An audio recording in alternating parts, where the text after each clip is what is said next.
transmitted to humans through close contact with an infected person or animal or with material contaminated with the virus. Base pa sa key facts ng World Health Organization ukon WHO nga ang monkeypox virus mahimo ini matransmit ukon malaton sa iban pinaagi sa bodily fluids, lesions sa panit ukon internal mucosal surfaces kaangay sa mga naghalin sa baba ukon tutunlan sang pasyente, respiratory droplets kag mga contaminated objects ukon materials kaangay sang beddings. Samtang base naman sa fact sheet sang Mayo Clinic nga isa ka medical center sa Minnesota, USA nga kun matapikan ang isa ka tawo sang monkeypox virus, ang initial symptoms amo ang paghilanat, paglingin sang ulo, nagahinubag ang mga lymph nodes kag pagadasnan sang pagtinubo-tubo sang mga rashes sa lawas tubtob nga magmangin flat patches ini. Amat-amat nga magaulbo o kon mangin nodules tubtob nga magbinitog-bitog kag mangin pus-filled blisters. Ini nga nagalabot sa 5-7 ka adlaw. The rash heals by scabbing over. Makabig na nga infectious ang isa ka pasyente sa pagsugod pagid lamang sang paghilanat sini. Samtang pamangkot, may bulong na bala ang monkeypox? Well, dugang pa sa fact sheet sang WHO nga ang vaccines nga ginusar sadto sa pag-eradicate sang smallpox sa bugos sa kalibutan amo man karon ang ginatublok sa mga tao batok sa monkeypox kag ang antiviral agent nga gin-develop para sa smallpox treatment nangin lisensyado naman para sa treatment sang monkeypox. Newer vaccines have been developed of which one has been approved for prevention of monkeypox.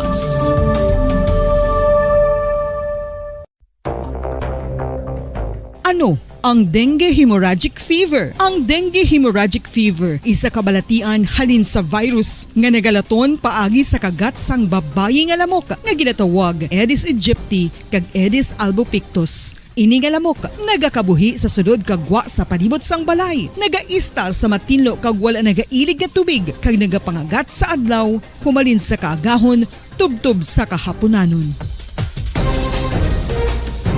Paano makaangkon sang dengue ang isa ka tawo? Kung ikaw ang makagat sang lamok nga nakasuyop sang dugo sang pasyente nga may dengue. Kung ikaw ang makagat sang lamok nga halin sa pagkaitlog may dala nga virus.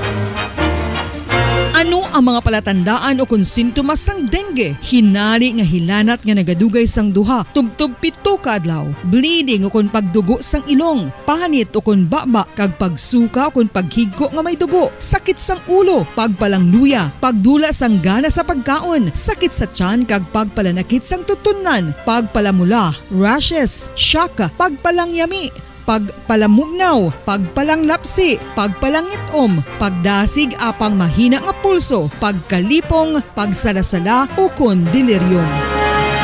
Sa karon nga uso naman ang dengue kag nagasugod na ang tigululan, ginapanugyan sa tanan nga magpanglimpyo sa aton palibot kag ugsaran, pakulbon o kon pangulaon ang tanan nga mga suludlan o kon bisan ano lang dira nga may stagnant o kon nagsupot nga tubig agud matapna ang pagbreed sang mga lamok. Pahanumdum, nagikan sa Bombo Radio Bacolod. Basta Radio, Bombo!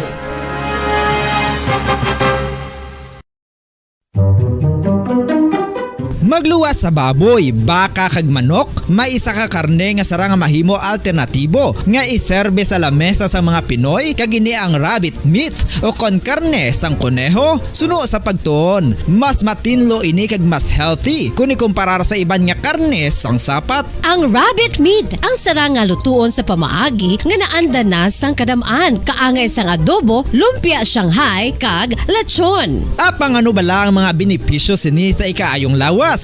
Ini ang mayaras ang mataas nga porsyento sang easily digestible protein kag nagaunod sang jutay nga fat kung ikumparar sa iban nga sahi sang karne. Nagaunod man ini sang jutay nga calorie value sang sa iban kag almost cholesterol free ini. Gani makabig siya nga heart patient friendly. Mas jutay man ang sodium content sa rabbit meat, samtang mas madamo naman ang calcium kag phosphorus content sini.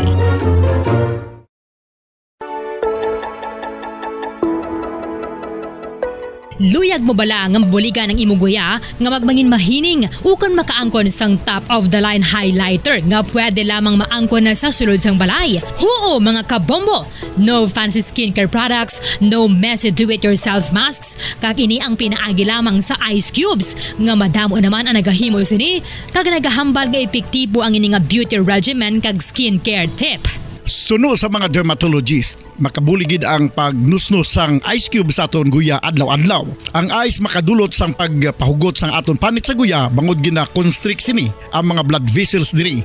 Rason nga nagakipot man ang mga pores kag wrinkles sa aton guya. Nagapakupos pa ini sa mga inflammations kaangay sang eye bags kag pagpalangharok sang aton mga mata. Ang pag-rub sang ice cube sa aton guya makahatag sang soothing effect kung may nagatubo nga acne. Kag ang kabugnaw sang ice nagapapana sang pagpalamula sang panit dulo sang dalalagko nga mga punggod nga nagatubo kalakip na ang sunburns kag rashes. Makabulig man ang pagnusnos ng ice cube sa aton guya sa pag-reduce sa mga aging signs kaangay sang fine lines kag wrinkles ukon pagkurinot sang panit. Ini bangod nga ang coldness sang ice nagabulig sa pagpahugot sa mga pores sa aton panit, making your skin look firmer and younger. Apa ang importante nga pahanumdum, kung mag-rub o kung magnusnos ang ice cube sa guya, dapat inanay lang kag in circular motion for best results. Makaisa man lang ka best kada adlaw dapat nga mag-apply sang ice cube sa guya. Gani, ano pa ang ginahulat mo? It's time for Ice Ice Baby!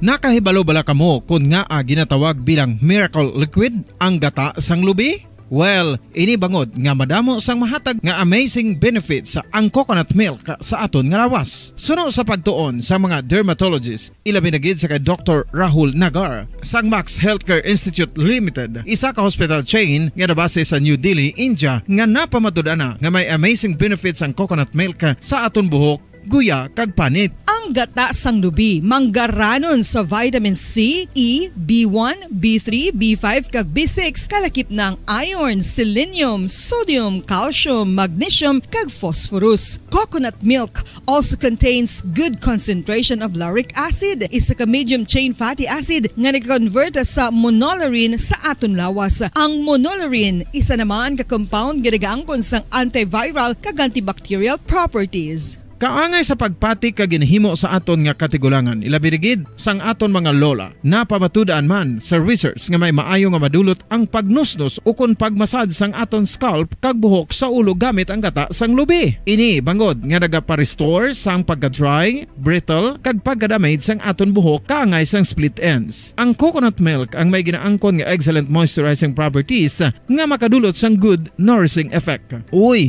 makabulig man patubo sang buhok ang gata sang lubi pangod sa mga essential nutrients sa pag-angkon sang healthy, shiny hair. Ginpanugyan nga mag-apply sang homemade coconut milk sa aton buhok. I-gentle massage ini sa sulod sang 3 to 5 ka minutos kag padasunan sang pagbutang sang hot towel. Pagkatapos sang 20 minutos, shampoohan ini. Samtang maayuman nga makeup remover kag facial scrub ang coconut milk upod sa olive oil. Hindi lamang nga ginatinuan sini ang aton guya, gina-nourish man sini ang aton skin deeply. Apang, importante nga pahanumdum. Rub it gently. Maayo man nga cleanser ang gata sang lubi, bangod may antibacterial properties ini, makabulig sa pagtapna sang pagtubo sang punggod kag acne sa aton guya. The fats in coconut milk do not clog pores, thereby preventing acne. Samtang ang gata sang lubi epektibo man sa paghatag sang alibyo sa sunburns bangod sang ginaangkon nga anti-inflammatory properties sini. Ang coconut milk napamatud-an nga makapaayo man sa mga skin ailments bangod sang excellent moisturizing effect sini sa dry skin conditions kaangay sang eczema, dermatitis kag psoriasis. Ang natural fatty acid sa gata sang lubi ang makabulig sa dry kag irritated skin kalakip na nga ginakakas sini ang mga harmful bacteria sa aton panit. Ano pa ang ginahulat nyo? Magamit na sang homemade nga coconut milk for it really works wonders. Ang pagpanipilyo ang isa sa mga pinaka-importante nga tikang. Agod mamintinar ang matinlo nga hygiene sa isa ka persona. Apang makapilabala ka beses ini ginahimo sa isa ka adlaw. Suno sa American Dental Association, ginarekomendar ang pagpanipilyo sang makaduha ka beses sa isa ka adlaw. Sunod diri, maayo ang pagpanipilyo sa aga kag sa gabi gamit ang isa ka soft brittle brush. Para sa optimum dental health, ginapahayag sang ADA ang pagpanipilyo sa 2 ka minutos kag siguraduhon nga matinloan gid ang kada ngipon. Importante man nga tinluan ang tunga sang ngipon, isa ka bes kada adlaw. Importante man nga tinluan ang gum line, bangod posible ini nga tiniran sang bakterya. Friendly advice from Bombo Radio Bacolod. Sa tuman ka kapoy, pag-abot sa balay, kung kaisa nagkakatulugan na lang ang isa ka persona. Apang sa babayi antes magdulog, may mga ritual pa nga dapat himuon kaya nga isang paghukas sang makeup. Ano ini ka importante? Ang pagkakas sang makeup kag pagpanghilam o sang guya antes magtulog ang maayo para sa panit bangod ginakakasini ang mga cosmetics, impurities kag higko sa surface sang skin nga makatugas sang iritasyon o kung pagpadasig sang pagtigulang sini kung hindi mahimo. Ginabuhinan man sini ang risgo sa pagdevelop sang pimples, pagpula sang guya, blackheads kay iban pa nga say sang blemishes. Naga-promote man ini sang cellular renewal paagi sa paghukas sang dead skin. Importante ang paghukas ang makeup bangod ginapahanugutan sini ang panit nga makaginhawa.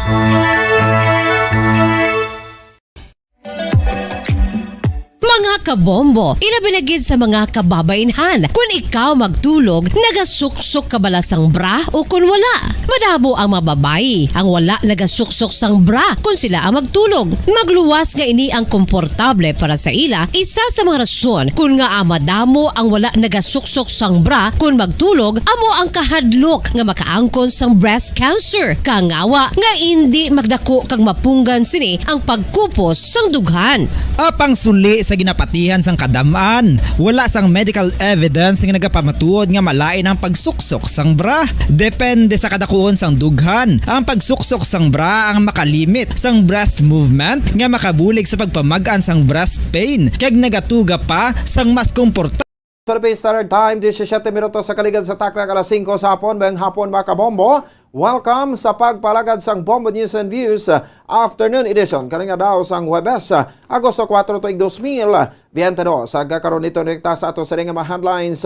Anay Bacolod City Councilor Josel Batapas Sige, ginapoint bilang Undersecretary sa Department of Information and Communications Technology. Negros Occidental Vice Governor Jeffrey Ferrer, ginapoint ni President Ferdinand Bongbong Marcos bilang Personal Advisor for Western Visayas. Bacolod City Lone District Representative Greg Gasataya napilian bilang miyembro sang gamhanan nga Commission on Appointments. Committee on Local Governments House of Representatives magatalana sang schedule para sa committee hearing angot sa hagnang ang magatunga sang Bacolod sa duha ka distrito. Drivers ang handuman ang Libertad nga jeep aminadong apektadong ila income bangod sa libre sakay program apang kinahanglan respetohon ang Office of the Vice President. Clerk sa Barangay Hall sang Singkang Airport patay matapos ginbuno kaina sang kaagahon. Mga suspetsado ginapangita pa. Oras sa Bombo Radio Bacolod, Philippine Standard Time, 17 minutos na kaligan sa takna sa alas 5 sang hapon. Mga kabombo, kita nag-abi-abi ka nagtatami sa aton sa limatag paramati sa bilog nga kalibutan. Nga nagapamati sa aton Facebook Live kag sa YouTube account ang Bombo Radio Bacolod. Gagkaroon lito na ito sa maritalye sa aton sa ring nga mabalita. Kaupod sa inyo mga tag-balita. Bombo, Jairi de los Reyes. Kag ako naman si Bombo Pon si Espino. Ginapoint si Anay Bacolod City Councilor Josel Batapas Sige bilang Undersecretary sa Department of Information and Communications Technology ka nagsugod na ini sa pagtrabaho subong nga daw Agosto 4. Sa interview sang Bombo Radio kay Sige natagan ini sang tsansa nga mangin Undersecretary bangod sa vision ni Secretary Ivan Jan Uy nga madala ang inclusive growth bisan sa malayo nga lugar. Nagapati si Sige nga may mamaayo sila nga team sa DICT gani tuman ang iyapagpasalamat sa kaygunan nga makaserbi bilang Undersecretary sang ahensya. Suno sa anay konsehal sa Bacolod, personal siya nga nag-apply ka nagtanyag sa suporta kag bulig sa naman nga kapasidad bangod kilalahay na sila ni Secretary Uy. Halimpas sa tuig 2012 bangod sa Tiglicom o kung Tiglicom sang Commissioner sang ginabungkag na ang Commission on ICT sa dalom ni Anay Presidente Noynoy Aquino III samtang si Sige naman ang Presidente sang National ICT Confederation of the Philippines. Nag-off the man sila sa Senado sa pagdepensa sa hagna nga gin-file ni Senator Sani Angara nga magtukod sa Department of Information and Communications Technology nga dedicated para sa digital advocacy concerns. Duha ka bulan na pagulat ni Sige Tubtub nga nag-abot ang kopya sa appointment papers alas 5 kahapon sang hapon nga nagapahibalo nga ma-report ini sa DICT office sa Quezon City alas 8 kay na sa aga kag subong adlaw nagsugod na ini sa pagserbe bilang Undersecretary. 2 months di siya bumbukan yan no wala gid ko lanugid bisan kay sino bisan sa pamilya ko kay syempre unless you receive the appointment papers nothing is final. But last night I received the appointment paper. I got a copy virtually at around 5 o'clock in the afternoon to report to the Department of ICT Central Office here in Quezon City at 8 a.m. this morning. Nabatian si DICT Undersecretary former City Councilor Attorney Josel Batapas Sige nagpalabot man sa pagpanginbulahan si Bacolod City Lone District Representative Greg Gasataya kay Sige sa iyang appointment. Suno kay Gasataya kaupod niya ang Undersecretary sa Sangguniang Panglungsod sa Bacolod sang tuig 2004. Yes, that's what I heard. Bumudan, although I got the information last month pa. So, na-congratulate man natin si upod ko man sa una sa City Council way back 2004, no? Si Yusek Jusel sa DICT. Bumudan. Ang kamay sa pagpahayag ni Bacolod City Councilor o kon Bacolod City Lone District Representative Greg Gasataya. Samtang ginapoint ni President Ferdinand Bongbong Marcos Jr. si Negros Occidental Vice Governor Jeffrey Ferrer bilang personal advisor for Western Visayas epektibo Miyerkules, Agosto 3. Si Ferrer ang nagpadulong sa Manila agod nga magtambong sa meeting sa presidente kaupod ni House Speaker Ferdinand Martin Romualdez kag pila ka kongresista kag mga opisyales. Suno kay Ferrer luyag kuntani sa presidente nga ibutang ini bilang presidential advisor. Apang bangod siya ang incumbent nga vice gobernador sang Negros Occidental, hindi sinimatalikdan ang mandato nga sa nga masobra 890,000 ka mga Negrense nga nagboto sa iya sa nga May 9, 2022 elections. Bilang personal advisor sa presidente, may direct access na si Ferrer kay Marcos para sa anuman nga butang may kaangtanan sa Western Visayas. Nagpasalamat naman si Ferrer sa presidente sa iya nga trust and confidence. Very grateful si Bacolod City Lone District Representative Greg Sataya nga napilian ini bilang miyembro sang gamahanan nga Commission on Appointment. Santo sa konstitusyon gamanan ang CA bangod ini ang naga-confirm o nagabasura sang ad interim appointment sa presidente sa isa ka cabinet secretary kag iban pa nga mga appointed officials. Sa interview sa Bombo Radio kay Gasataya ginpatag sini nga pagkatapos sa eleksyon ginapamangkot ang mga kongresista kung ano ang ilang preference sa mga komitiba sa Kamara gani nagpangabay ini sa House leadership kag sa Nationalista People's Coalition sa posibilidad nga main membro sang CA kag naghulat-hulat tubtob kahapon napilian si Gasataya bilang membro sang gamhanan nga CA. Suno kay Gasataya mayra sa 310 ka may membro sang Kamara subong nga Congress kag 12 lang ang nangin membro sa Commission on Appointments nagikan sa Kamara santo sa nakabutang sa konstitusyon. Aminado si Gasataya nga madamo ang membro sa Kongreso nga luyag nga mangin membro sang Commission on Appointments apang hindi tanan matagan sang kaigunan nga mangin katapo sini bangod 12 lang ang pwede samtang 12 naman ang nagikan sa Senado. Suno sa kongresista nako ini nga butang para sa iya bangod ini malipod nga nako nga porsyento ang senior members sang Kamara ang sarang nga main kabahin sang komitiba. That's correct, Mamudan, because not everyone is given the opportunity and the privilege na magpungko sa Commission on Appointments, especially with sa kadutay lang gid ang allowed abi or pwede makasulod dira. No? That's why nga dako niya nga butang man para sa aton personally, no? Nga ang chance nga maileher bilang kabahin sa Commission on Appointments. Ang kabahin sa pagpaig ni Bacolod City Lone District Representative Greg Gasataya.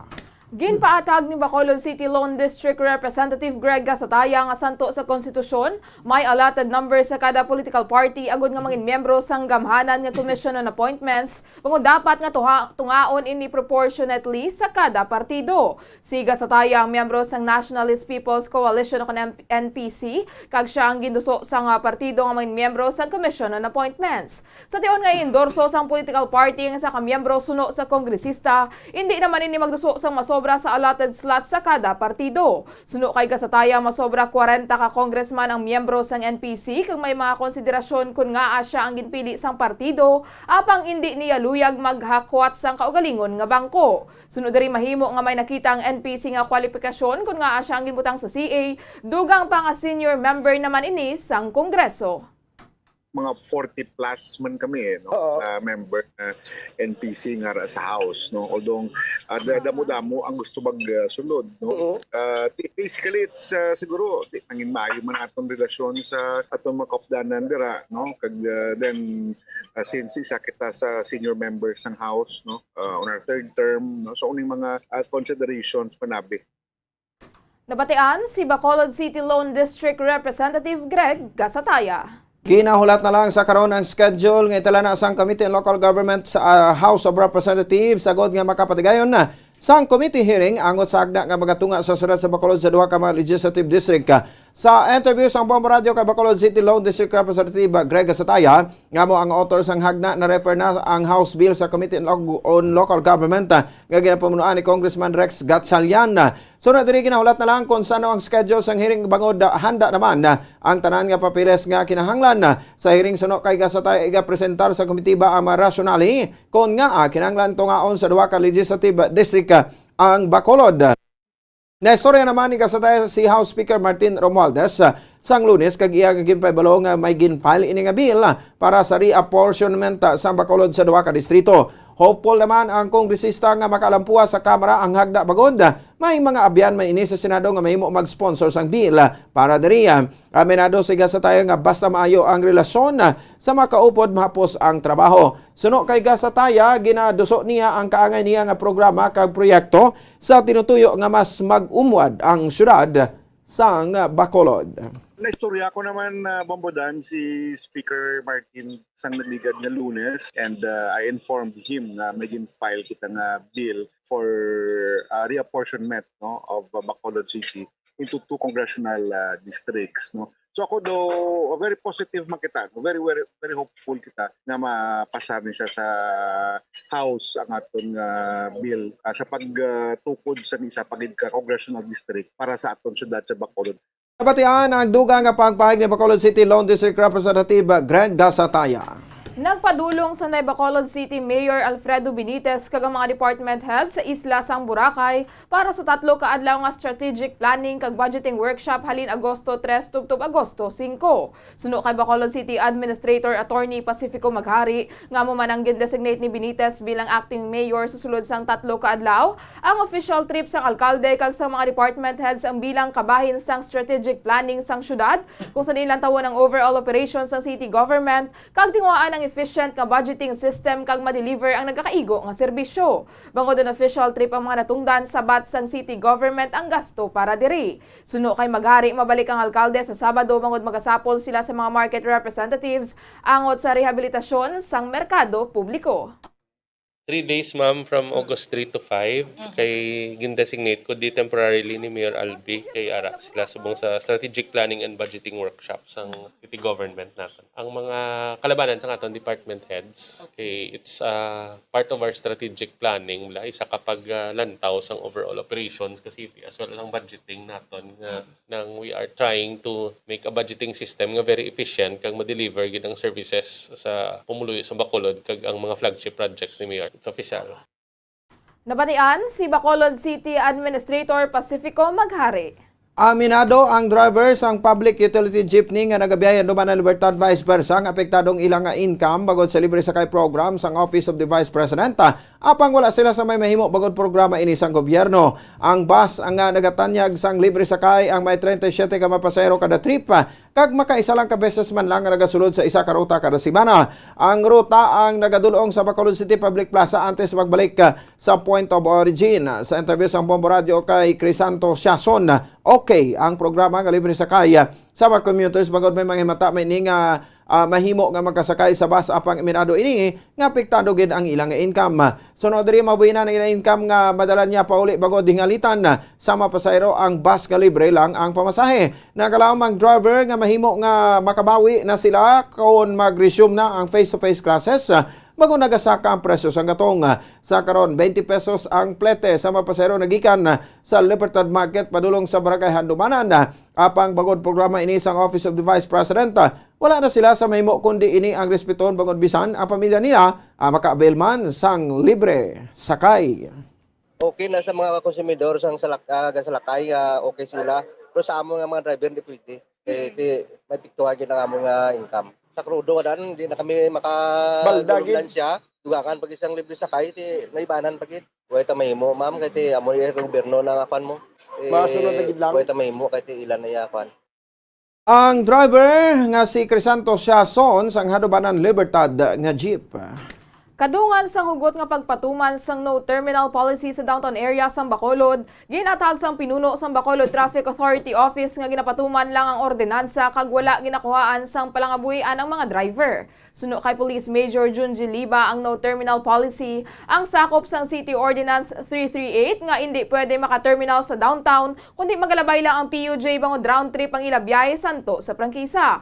Suno kay Liba may mga PUJ nga naga-terminal sa Luzuriaga Street gani sila ang ginadumilian na. Panindugan sini, wala nila ginakuhaan sang palangabuhian ng mga driver, kundi ginapatuman ang ordinansa agud nga mayara sang sistema bangod nagagutok ang dalagan sang trapiko kung madamo nga jeep ang nagapondo. Suno sa bitaw head, loading kag unloading lang ang sistema bangod ang pagtiner sa lugar sang 5 minutos ang pagterminal na sa lugar.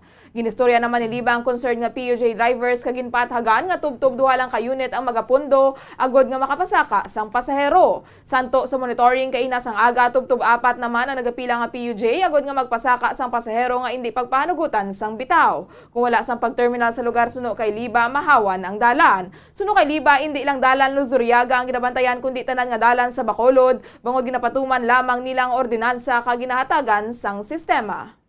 Kung base kita sa nag-exist nga mga ordinances. So, sundon lang, wala ta mo gina-deprive sa inyong pangabuyan. I know nga maapektado sila, pero that is the law. No? I-follow ta lang. Kaya ginabutangan ta lang sila sistema para at least everything will be in order. So, gamay na pa yun no, sa mga driver natin nga kabalo taga pangabuyan man lang. Nabatian si Bitaw Head Police Major Junji Liba. Sa mga police report, patay ang clerk sa opisina sa Barangay Secretary sang Singkang Airport diri sa siyudad sa Bacolod matapos sa ginbuno kay nasang kagahon sa Ali Street sa Rasambit nga barangay. Sunod ka parang barangay Rosini Distrito, may nagpanawag sa nagadispatch sa barangay ambulance nga may nagahigda nga lalaki sa tubang sa isa ka balay sa Ali Street. Sang nagresponde mga police kay emergency responders sa tugiban nga si Reynold Apuhin ang lalaki kag ini ang dugoon.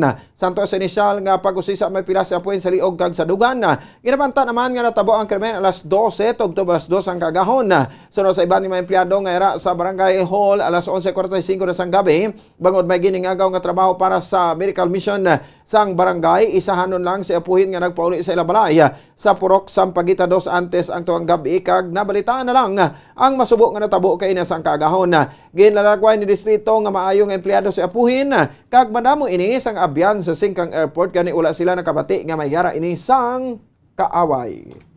More or less siguro mga past 12 basta low 9 before 2 basta mga between 12 to 2 a.m. siguro. So kaagahon? Kaagahon siya. Din siya halin ko na ka? Nagwa siya sa barangay mga do 11:45 kay ara ka to mga empleyado kay may gintapos pa to sila parte sa medical mission nga palabuton. Gapo to pa to sila gabi. So nakatulugan sa ganito sa barangay man gabi. Nabatian si Punong Barangay Rosini Distrito sang Barangay Singkang Airport sa siyudad sa Bacolod. Sunod sa iloy ni Reynold nga si Pasita Apuhin mabuot ang iyang kabata kag wala nakapanugid nga may nagadumot sa iya. Kahapon gisugo pa niya ini nga mag-withdraw sa kwarta nga gamiton para sa dialysis ang iyang amay buwas apang wala na ini nakapauli nga buhi. Gintugyan ko na sa kay Lord. Si Lord ng mabalo. I know nga Lord is not sleeping. Kabay pa nga ang naghimo sila hindi katulog kung sino ka man. Do parang manok ang ginhimo man sa bata ko. Kadamo pa man tani mabulig. Kung sa money matters like abi mga kulang di pamasay.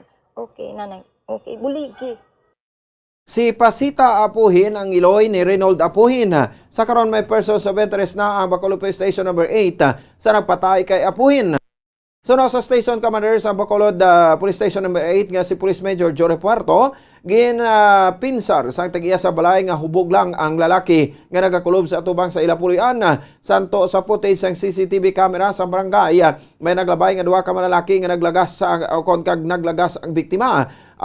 Suno sa kay Puerto ang duha ka lalaki ang person of interest bangod. Mimo nga sila ang kaistorya ni apuhin antes inigin buno. Ang biktima ang miyembro sa LGBT community kag mahimo suno sa Station Commander nga mahimo nga karelasyon niya ang isa sa duha ka mga lalaki. Isa man sa mga taong motibo amo ang pagpangimon bangod wala gin hold up sa apuhin bangod. Yara ang 4,000 pesos na ka sa iya nga bulsa ka may kwarta man sa iya nga bag. Wala man inis ang criminal record sa Bacolod Police Station number 8. Member sa LGBT niya ato nga biktima probably nga may paglalisay ni siguro sa sa karelasyon niya. So mo lang yun siya namon nga assessment pa pero subong sige tama ng investigasyon. Base nag-away siya o base niya aning suspekta may nobya nga babae po siya ginaawayan sa nalabot sa Bunanay. Ang dugang pagpahayag ni Police Major Jory Puerto, Station Commander sang Bacolod Police Station number 8. Kag sa katapusan nga balita, liwat nga nagpanguna ang Bacolod Police Station 2 sa ginpatigayon nga Unit Performance Evaluation Rating sa bulan sang Hulyo. Suno kay Police Captain Paul Vincent Pendon, Station Commander sa Bacolod Police Station 2, madamo sila sa accomplishment sa bulan sang Hulyo. Kusa din kalakip diri ang pagkadakop sa top 4 kag top 5 nga mga wanted persons. Samtang may kaangtanan man diri ang kasarang sang individual sa illegal nga droga, kag may nagkaladakpan man nga mga nagpatigayon sang o kuna nagapatigayon sang upper 2. Madumduman nga sang Hunyo, asod-asod ang nangin shooting incident gani luyag nila nga mabago ang pananaw sa mga pumuluyo, kag makita nga ang mga kapulisan ang nagabantay sang seguridad sang ila responsibilidad. Ang asod-asod nga mga aktibidad kag accomplishments sang Hulyo 1 tuig 2022 nga madamo na sang aktibidad kag operational accomplishments. Ginabulugan man sini ang kaugalingon administrative kag operational accomplishments. Dako man ang inbahin sang effort sa mga investigador nga makaimbestigar kag masulbar ang nanari-sari nga kaso nga natabo sa istasyon kasubong man ang dedikasyon sa pagtrabaho sa mga non-uniform personnel sa pag-sumiter sang reports on time. Ang pagkadakop sa mga high-value individual sa illegal nga droga o kon mga nakuhaan sang dalagko nga volume sang droga, kaangay lamang sang 25 ka sachet sang marijuana nga nagdangat sa 70 grams kag 83 grams nga shabu, kag iban pang operasyon sa kabangdanan sa pag-angkon sang number 1 sa upper. Nakadakop man ang Bacolod Police Station 2 sang top 4 kag top 5 nga most wanted persons sa tinilikdan nga bulan, kag pila ka mga anti-illegal gambling operation. Sa piyak nga bahin sa Police Community Relations, sila ang nagpatigayon man sa mga bloodletting, shoot for a cause, kag fight for a cause activities, kag iban pang mga aktibidad sa komunidad. Patag ni Pendon nga mahimo na tipon ang scores gikan sa performance sa administrative kag operational aspects, gani sila ang nag-number 1 sa ratings.